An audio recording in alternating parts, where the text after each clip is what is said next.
Okay, Ken. Usually I like to Yes. start these things with like a lead, right?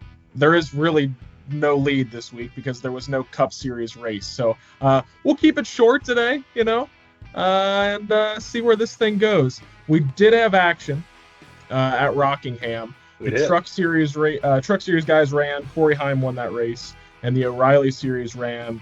William Sawalich won that race. But like I said, this is usually a Cup Series production. So let's stay there, and I'm going to ask you if there is a Cup Series future at the Rock. I All right, they have to fix some things first. I mean, the track's fine. It's a wonderful place, and it's right in the middle of race country.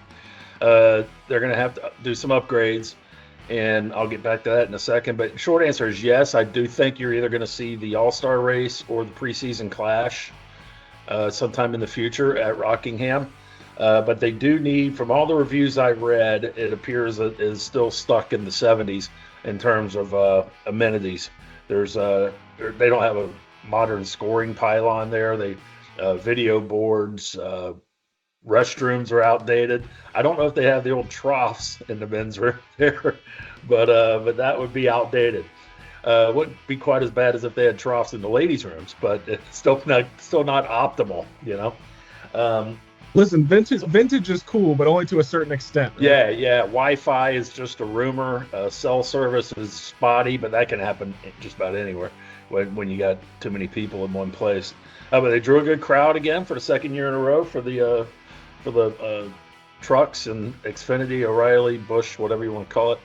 And the racing wasn't bad. It was not as good as the racing used to be at Rockingham, and that's because they've got like 18. The asphalt there's only like 18 months old right now. When that starts to wear, as it will, the things get a little dicier there. But yeah, I could see them having All Star or Clash there, and because the Clash, if the Clash is if the All Star race is done North Wilkesboro, and now North Wilkesboro has a Cup date, and now the Clash went to Bowman Gray. I mean, Rockingham definitely is on that fits that itinerary, and so yeah, that would be nice. And I know the teams would love it because it's just it's like an hour and a half away from where their shops are, outside Charlotte. So that would be an easy road trip for them. So yeah, that's a long way to go to say yes. There is a future. I'm going to pivot on you here.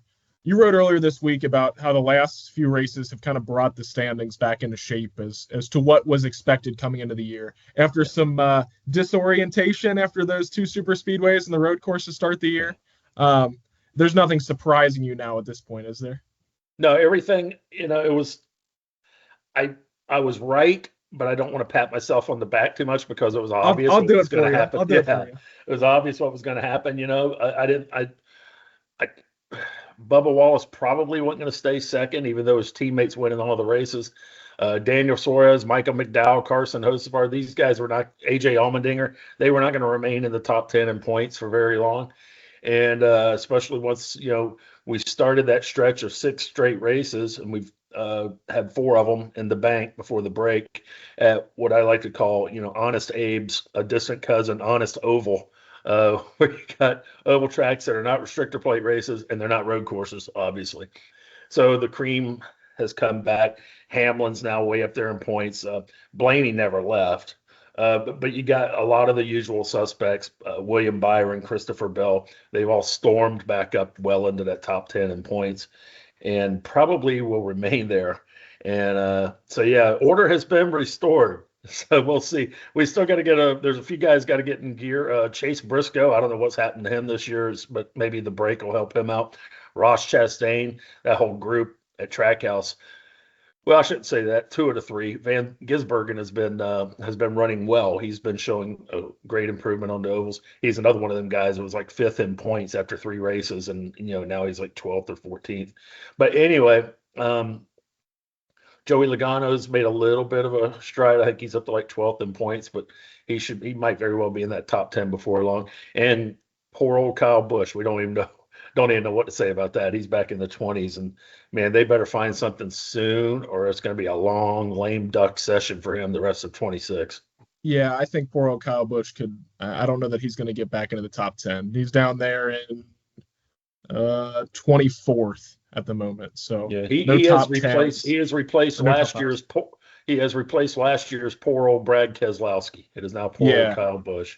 yeah. But you're right. I mean, here's your top five: Tyler Reddick, Ryan Blaney, Denny Hamlin, Chase Elliott, and William Byron. I don't know that there's a single surprise there.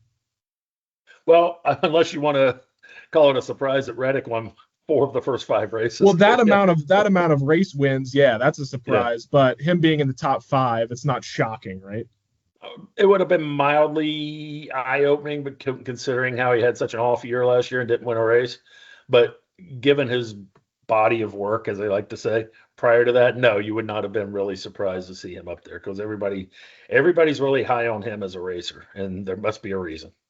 Now I know there's like 3 seasons of disappointments now for Kyle Busch, but are you saying Tyler Reddick's rebound is a positive sign for Kyle Busch? Maybe he can harness something still. No, it's just that it's hard to remember, it's hard to believe it, but 3 seasons ago, in his first season at RCR, Busch came out of the gate, won like 3 races in the first half of the year, and we went, Yeah. wow, all right, he rejuvenated this team, this organization, and he's gonna pick up where he left off. Then since then, it was just poof, wow. A flat line would have been good. They've just been on a downward trajectory. So yeah, and I certainly don't think he's done as a racer. I think if he lands somewhere else next year, if that indeed is what happens, hopefully it'll be somewhere. I think there's still enough in Kyle Busch's tank that a quality high end race team that might have an opening would reach out and bring him in, unless there's some baggage we don't know about between him and certain car owners. Who knows? Let's go to Bristol. That's where they're going this weekend. Yeah. What are you looking for out of that one?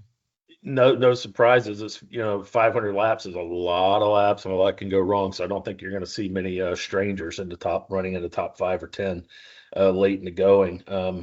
Yeah, I think if you look at the blue bloods, which we do, that's who's going to be up there and making up the vast majority of the top 10 when you get around 20 laps to go. So yeah, I'm looking at a Hamlin, or maybe it's time for Byron to win. Ryan Blaney does really well there.